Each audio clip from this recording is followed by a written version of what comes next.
नमस्कार, मैं हूं संदीप ग्रोवर और मनी 9 की खास पेशकश कंपनी नामा में आपका स्वागत है। ये एक वीकली यानी साप्ताहिक रिपोर्ट है जिसमें हम आपको देश दुनिया में कॉर्पोरेट जगत से जुड़ी तमाम बड़ी खबरों के बारे में बताते हैं। आज की इस खास चर्चा में हम बात करेंगे रिलायंस इंडस्ट्रीज से जुड़ी दो बड़ी खबरों की, RBL bank, Indigo, IDFC first bank और अशोक लेलैंड की। चलिए एक एक करके डिटेल्स में समझते हैं। पहले बात करते हैं रिलायंस इंडस्ट्रीज की। रिलायंस इंडस्ट्रीज की clean energy subsidiary Reliance new energy solar limited यानी RNESL ने यूके की बैटरी बनाने वाली कंपनी फेरेडियन में 100% हिस्सा खरीदने के लिए करार किया है। दोनों कंपनियों के बीच 10 करोड़ पाउंड यानी 10 अरब रुपए में यह सौदा हुआ है। यह सौदा जनवरी 2022 में पूरा होने की उम्मीद है। ये घोषणा मुकेश अंबानी के अगले 3 साल में क्लीन एनर्जी बिजनेस में 75,000 करोड़ के निवेश का हिस्सा है। दूसरी खबर की ओर बढ़ते हैं। देश की सबसे वैल्यूएबल कंपनी रिलायंस इंडस्ट्रीज के चेयरमैन मुकेश अंबानी ने RIL प्रमुख के रूप में पहली बार उत्तराधिकार की बात की। उन्होंने कहा कि रिलायंस इंडस्ट्रीज अब महत्वपूर्ण लीडरशिप चेंज को प्रभावित करने की प्रक्रिया में है और युवा पीढ़ी अब लीडरशिप के लिए तैयार है। 28 दिसंबर यानी धीरूभाई अंबानी के जन्मदिन और फैमिली डे फंक्शन के मौके पर उन्होंने ये बात कही।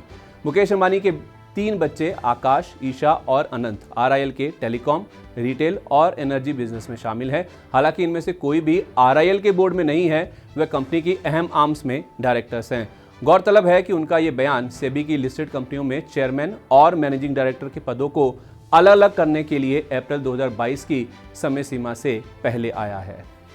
अगली खबर है RBL बैंक से जुड़ी हुई। एक रिपोर्ट के मुताबिक RBL बैंक ने एक कंपनी को 300 करोड़ रुपए का लोन दिया था और उस लोन देने के मात्र 7 महीने में ही उस लोन को बट्टे खाते में डाल दिया गया था, यानी कि उसे राइट ऑफ कर दिया गया था। बताया जा रहा है कि बैंक की इसी हरकत के कारण RBI ने बैंक के खिलाफ बीते हफ्ते कार्रवाई की थी, जिसमें RBI ने बैंक के बोर्ड में 2 साल के लिए एक एडिशनल डायरेक्टर की नियुक्ति की थी। ये रिपोर्ट सामने आने के बाद बैंक के शेयर ने 52 हफ्ते के निचले स्तर को तो छुआ ही और बीते हफ्ते में 26% के आसपास का गोता भी लगाया। चौथी खबर की ओर बढ़ते हैं जो कि इंडिगो से जुड़ी है। इंडिगो की पेरेंट कंपनी इंटरग्लोब एविएशन के शेयरधारकों ने प्रमोटर शेयर ट्रांसफर के नियमों में बदलाव को मंजूरी दे दी है। इस मंजूरी से एयरलाइन के को-फाउंडर्स राकेश गंगवाल और दूसरे को-फाउंडर राहुल भाटिया के बीच लंबे समय से चल रहा विवाद खत्म हो गया है। अब दोनों को-फाउंडर्स में से कोई भी अपनी हिस्सेदारी किसी तीसरे पक्ष को बेच सकता है बिना दूसरे को-फाउंडर्स को बताए।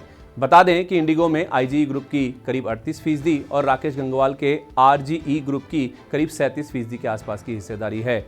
पांचवी खबर की ओर बढ़ते हैं। IDFC फर्स्ट बैंक के बोर्ड ने IDFC लिमिटेड और IDFC फाइनेंशियल होल्डिंग कंपनी को बैंक के साथ मर्ज करने के लिए सैद्धांतिक मंजूरी दे दी है। आपको बता दें कि IDFC लिमिटेड और IDFC फाइनेंशियल होल्डिंग दोनों ही बैंक की प्रमोटर ग्रुप कंपनियां हैं। हालांकि इस मर्जर की तारीख को लेकर कोई घोषणा नहीं हुई है। इस साल जुलाई में RBI ने IDFC लिमिटेड को बैंक के प्रमोटर के पद से हटने की मंजूरी दे दी थी।